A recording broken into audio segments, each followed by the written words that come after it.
Okay, for today, this is September 21st or September 22nd, depending on which class that you're in. But today, we began our first unit, Unit 0, History Matters. We talked about what good is a carpenter without their tool. You gotta have your tool belt if you're gonna build a house.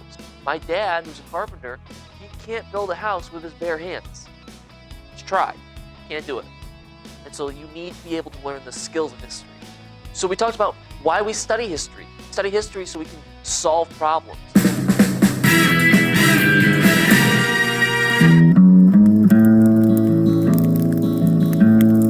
Hey, look, buddy. I'm an historian. That means I solve problems. All right, we want to solve the problems of today by understanding where those problems came from. We can't understand where those problems came from if we don't know our history. You know, we talked about how Mark Twain, his famous quote is, "History doesn't repeat itself, but it often rhymes."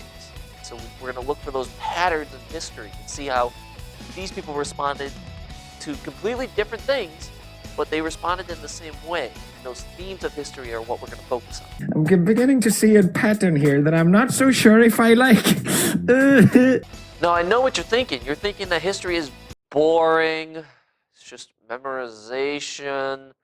I'm bored, I'm bored, I'm bored, I'm bored, I'm bored. Don't know what to do, 'cause I'm fucking bored. You're just memorizing all this stuff, and I'm here to say, no, that's not history. That's the past. And while history does deal with memorizing stuff, it's less to do with that, it's more about the skills. Nobody's gonna go out with me. Have you asked anybody yet? No, but who would? I don't even have any good skills. What do you mean? You know, like nunchuck skills, bow hunting skills, computer hacking skills. Girls only want boyfriends who have great skills. Yeah, I got skills. What are you gonna do about it? So history, remember, it is the interpretation of facts using many perspectives to answer a historical question. All right, those four things. Your interpretation, that's just your answer. You're answering the question. Your facts, that's everything you memorize. All the names, dates, people, places, etc. Look at me. The names, now! Perspective, that's the who of history. It's which perspective are you looking at? If we're talking about the Reconstruction, which will be our first unit, are we talking about a Northerner's perspective, a Southerner's perspective, a sharecropper's perspective, a woman's perspective? Which perspective are we talking about? Good historical questions almost always begin with why and how. Historical questions are not like, who was Abraham Lincoln?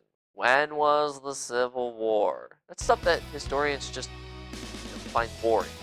Good historical questions are like, why did World War I happen? Or why is Fortnite popular? Well, actually, that's not a historical question yet.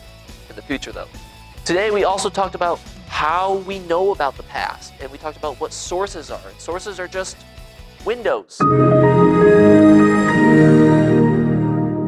Some windows are broken. Some windows have filters on them. Some windows are dirty, disgusting, and you can't see through them. Some windows are frosted, like my car this morning. Why is it so cold out, guys? Come on. That's how we know about the past. How do we know about the past? Because we have sources, and there's three types. Primary. Those are sources created during the time period that you are studying.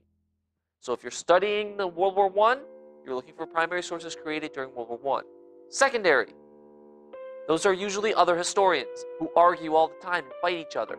Hold on! This is my favorite! Third one is tertiary, and that's just textbooks. And so we talked about some of the pros and cons for each one. So for tertiary textbook sources, they're good because they give us a good overview of stuff, but they're bad because it's usually only from one perspective.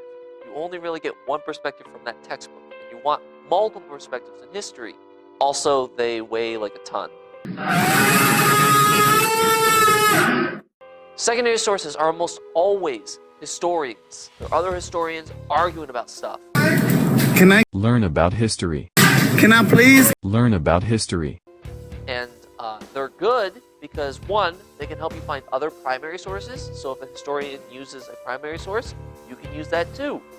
And they also give you an idea of what other people are saying about something. You know, it's a good idea to understand what people are talking about before you enter the room. You want to be that guy at the party who just shows up and everyone's having a conversation maybe about like, you know, the bonfire or something like that you're at. And you just go up and go like, oh yeah, like I also won at Fortnite. Why are we still here? Just to suffer. Every night, What? I can feel my leg. Bro, what are you talking about, man? No, that's going to get you thrown out of the party, all right? Tips of advice, make sure you know what people are talking about before you start talking. But the cons of secondary sources, though, are that you will inherit that historian's bias. It's just inevitable. I am inevitable. And so you have to be able to determine what is bias and what is not. We also talked about the different types of primary sources. Writing, super important. Tweets in the future will be your primary source. This wonderful tweet right here will be a primary source at some point.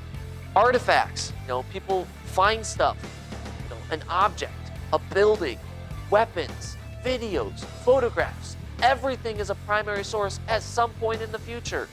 And then we also talked about oral traditions, you know, how people pass stories down from generation to generation.